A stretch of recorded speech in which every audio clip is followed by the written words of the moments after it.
राधे राधे। श्री हरिवंश।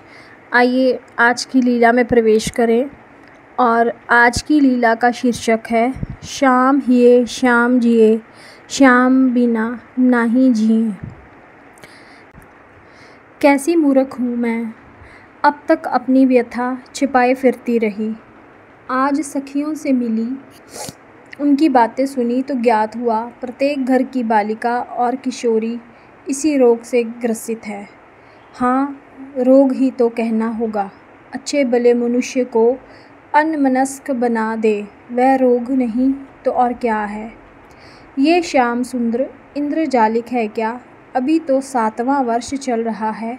सौंदर्य की भोलेपन की सीमा है जैसे। बात ब्रज कुमारियों की ही नहीं है, चराचर विमुग्ध है इस पर। मेरा भैया विमल दिन भर श्याम के साथ रहता है, फिर भी जब तक घर में होता है कन्हई के अतिरिक्त अन्य चर्चा जैसे उसे बाती ही नहीं, सुहाती ही नहीं। मैया जैसे ही देखती है मेरा लाल मेरा छोना कहकर हृदय से लगाए रहती है। और बाबा की तो बात ही न्यारी है। अंक में लिए लिए घर बाहर घूमते रहेंगे और पूछते रहेंगे, लाल क्या खाएगा तू, क्या लेगा। कभी माखन मिश्री मंगाएंगे, कभी दूध दही, कभी मोटी रोटी, कभी फल और कभी मेवे। कभी नई ब्याई बच्चियाँ दिखाएंगे तो कभी कुतिया के पिल्ले। श्याम सुंदर भी भांति भांति की इच्छा प्रकट करते हैं। बाबा उसे पूरी कर जैसे स्वर्ग सुख पाते हैं। एक दिन मैया हंस हंस कर बता रही थी कि ऐसे ही बाबा श्याम सुंदर को उठाए पूछ रहे थे, क्या लेगा लाल। कि कन्हई ने मैया का लहंगा थामे खड़ी मेरी और उंगली उठा दी। तब वह 3 बरस का भी पूरा नहीं था और मैं 1.5 वर्ष की ही रही होंगी, ऐसा मैया बता रही थी। उसका संकेत समझ बाबा हंस पड़े थे। ऋचा इधर आ। मैं मंथर गति से समीप जा खड़ी हुई। ये कन्नू तुझे लेगा, जाएगी इसके साथ। मैंने स्वीकृति में सिर हिला दिया। मैया माखन ले आई थी। बाबा की बात सुनकर नयन भर आए। हमारे ऐसे बाग कहाँ, ये व्रज युवराज है और ये एक विपन्न ग्वाल की पुत्री।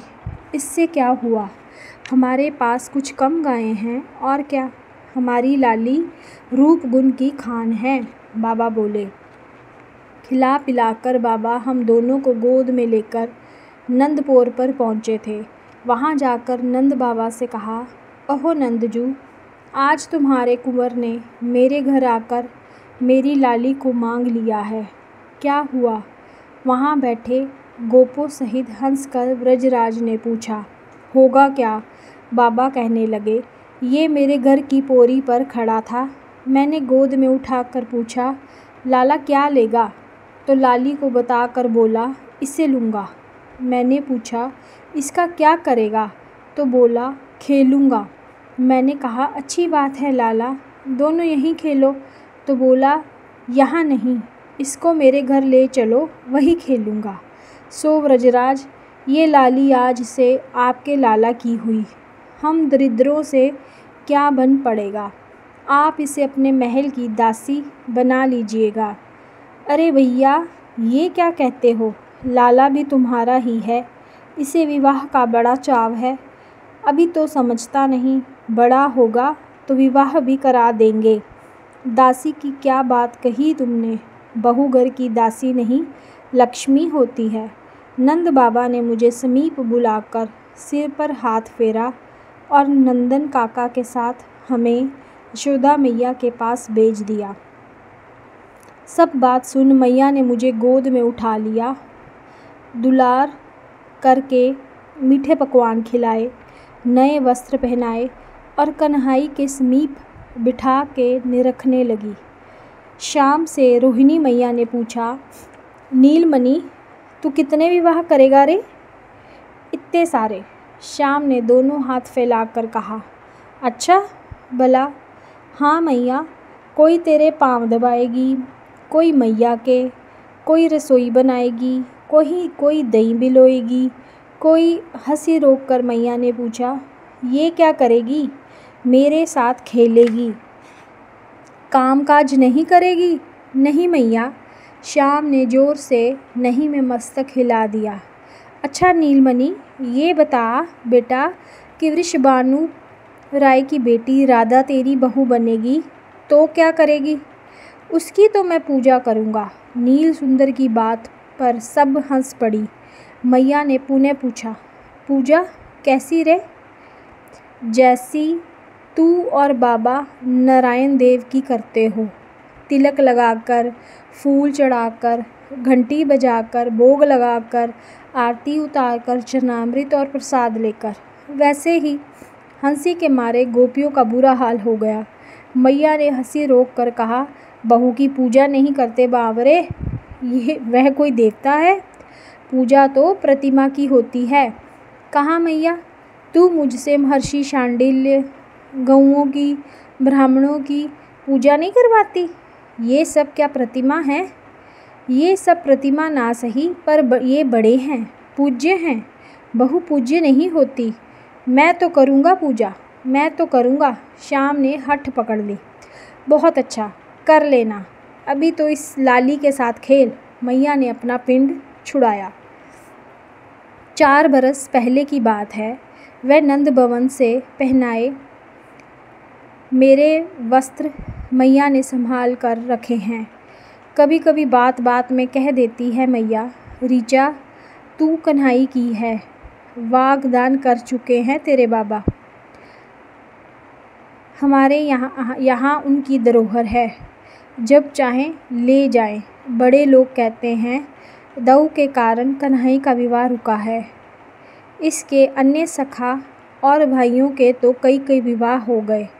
वसुदेव जब तक बलराम को मथुरा नहीं ले जाएंगे अथवा यहीं उसका विवाह नहीं हो जाता, नंद राय अपने पुत्र का विवाह नहीं करेंगे। संकोची हैं ब्रजेश्वर। मैं सोचती हूँ जिस दिन श्याम सुंदर का विवाह आरंभ होगा तो उसका अंत नहीं आना कभी। देखती हूँ संपूर्ण चराचर एक ही रोग है, चराचर को एक ही रोग है, कृष्णचंद्र को चाहने का। किंतु अभागी केवल हम बालिकाएं ही हैं। स्थावर के समीप ये स्वयं चलकर पहुँचते हैं, उन्हें दर्शन और स्पर्श सुख प्रदान करते हैं। चर प्राणी स्वतंत्र हैं, वे स्वयं ही उनके संग लगे रहते हैं। सखा दिन भर साथ रहते हैं, बड़ों को कहाँ कोई रोक टोक है। बालिकाओं में भी कई नित्य सांझ सवेरे नंद भवन में उन्हें टीका करने, आरती उतारने जाती हैं। इनमें से अधिकांश उनके ताऊ चाचा की बेटियां हैं। आज महानंद बाबा की बेटी महिमा अपना संग्रह दिखाकर कह रही थी, तू भी चलेगी सांझ को नंद भवन में? मैया तुझे भी उपहार देंगे। मैं क्या कहती, मेरा उपहार? कंचुकी से निकाल कर पाटल पुष्प हाथ में लेकर सूंघा मैंने। वन्य पाटल भी क्या इतने सुगंधित होते हैं? आज 3 दिन हो गए हैं, पर ये जैसे अभी वृंद विंचन हुआ हो। उस दिन संध्या को गौओं के संग लौटते, गौरज मंडित तन पर धातु चित्र अंकित पुष्पाभरण धारण किए श्याम सुंदर जैसे 2 श्रेष्ठ नट अभिनय के लिए मंच पर उपस्थित हुए हों, चंचल दृष्टि से इधर उधर निहारते, गाते, बंसी बजाते, सखाओं से हंसी कौतुक करते आगे बढ़ रहे थे। गायें पुनः पुनः मुड़ कर देखती चलती थी, कुछ सखा आगे कुछ पीछे। अट्टालिकाओं से बहनें लाजा, हल्दी, कुमकुम और पुष्पों की वर्षा कर रही थी। कर क्या रही थी? हाथ में थामे हुए द्रव्य अपने आप छूट कर गिर ही रहे थे। श्याम सुंदर स्मुख हो तो शरीर की सुध किसे रहती है।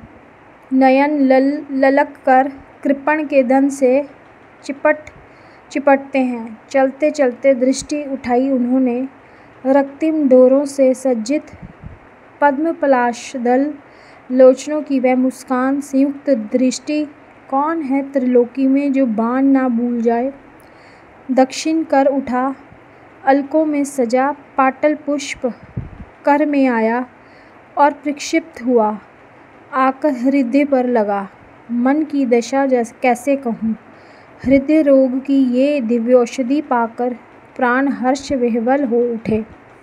हाँ, आज ज्ञात हुआ, मेरी ही नहीं प्रत्येक सखी की यही कथा है, थोड़े बहुत अंतर के साथ। इसी के साथ आज की लीला का समापन यही है।